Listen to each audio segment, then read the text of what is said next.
Assalamualaikum warahmatullahi wabarakatuh. Alhamdulillahirabbil alamin. Wassalatu wassalamu ala asrofil anbiya'i wal mursalin wa ala alihi washabihi rasulillahi ajmain. Puji syukur marilah kita aturkan kehadiran Allah Subhanahu wa taala, yang mana Allah telah memberikan nikmat dan karunia kepada kita semua sehingga kami bisa menyelesaikan hasil diskusi kami ini. Selawat beserta salam tak lupa pula kita anjung tinggikan kepada Nabi besar kita, yakni Nabi Muhammad Sallallahu Alaihi Wasallam, karena beliau telah membawa kita dari alam kegelapan menuju alam yang terang seperti yang kita rasakan pada saat sekarang ini. Baiklah, yang terhormat kepada Ibu Irma Wita dan kepada teman-teman. Baiklah, di sini kami akan mempresentasikan yaitu tentang pendidikan sebagai suatu sistem. Baiklah, saya sebagai moderator yang bernama Anissa Fitri dengan NIM 22005004 dan rekan saya Cindy Jufianda dengan NIM 22005007. Saya Galang Prasetyo dengan NIM 220011. Saya Idul Latif dengan NIM 22005003. Baiklah, saya pemateri pertama yaitu yang berjudul tentang pendidikan sebagai suatu sistem. Pendidikan sebagai suatu sistem. Pendidikan ialah usaha untuk mencapai satu tujuan pendidikan. Usaha tersebut mencakup 3 unsur pokok, antara lain masukan, unsur proses usaha itu sendiri, dan unsur hasil usaha. Masukan proses usaha, keluaran atau hasil departemen pendidikan dan kebudayaan menjelaskan pendidikan adalah suatu sistem yang memiliki unsur-unsur tujuan, sasaran pendidikan, peserta didik, pengelolaan pendidik, struktur atau jenjang, kurikulum, dan fasilitas. Setiap sistem ini saling mempengaruhi satu sama lain.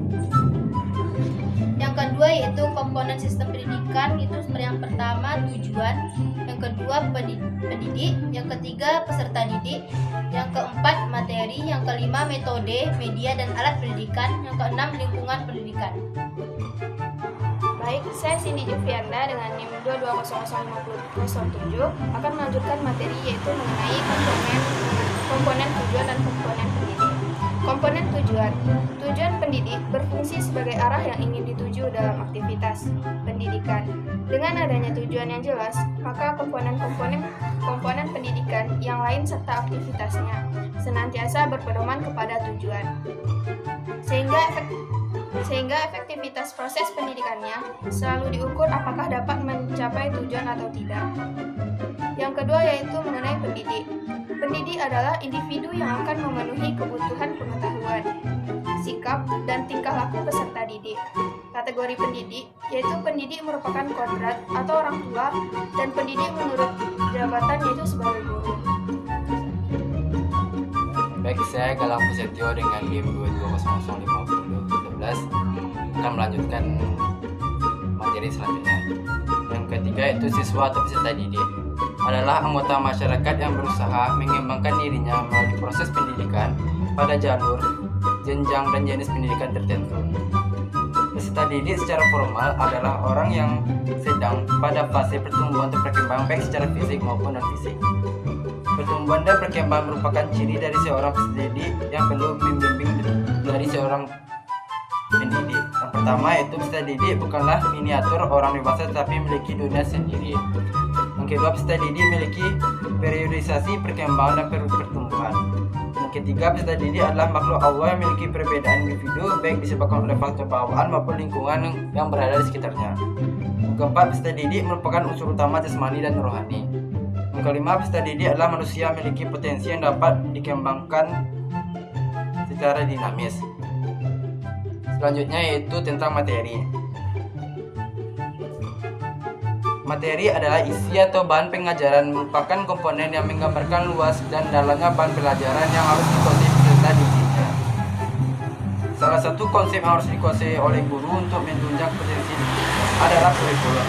Secara etimologis, kurikulum berasal dari bahasa Yunani yaitu kure yang yang artinya pelari atau kurir yang berarti tempat terpacu. Jadi istilah kurikulum berasal dari dunia olahraga pada zaman Romawi kuno di Yunani yang mengandung pengertian suatu jarak yang harus ditempuh oleh pelari dan dari start sampai garis finish. Mungkin itu saja saya kopikan kepada moderator. Baik, saya Idul Latif dengan NIM 22005003. Saya akan melanjutkan materi, yaitu materi yang kelima, metode, media, dan alat pendidikan. Alat pendidikan adalah pendukung dan penunjang pelaksanaan pendidikan yang berfungsi sebagai perantara pada saat menyampaikan materi pendidikan oleh pendidik kepada siswa dalam mencapai tujuan pendidikan. Metode adalah teknik untuk membantu para siswa dalam belajar hingga mendapatkan hasil yang optimal. Selanjutnya yaitu yang keenam, lingkungan pendidikan. Lingkungan pendidikan adalah suatu ruang dan waktu yang mendukung kegiatan pendidikan.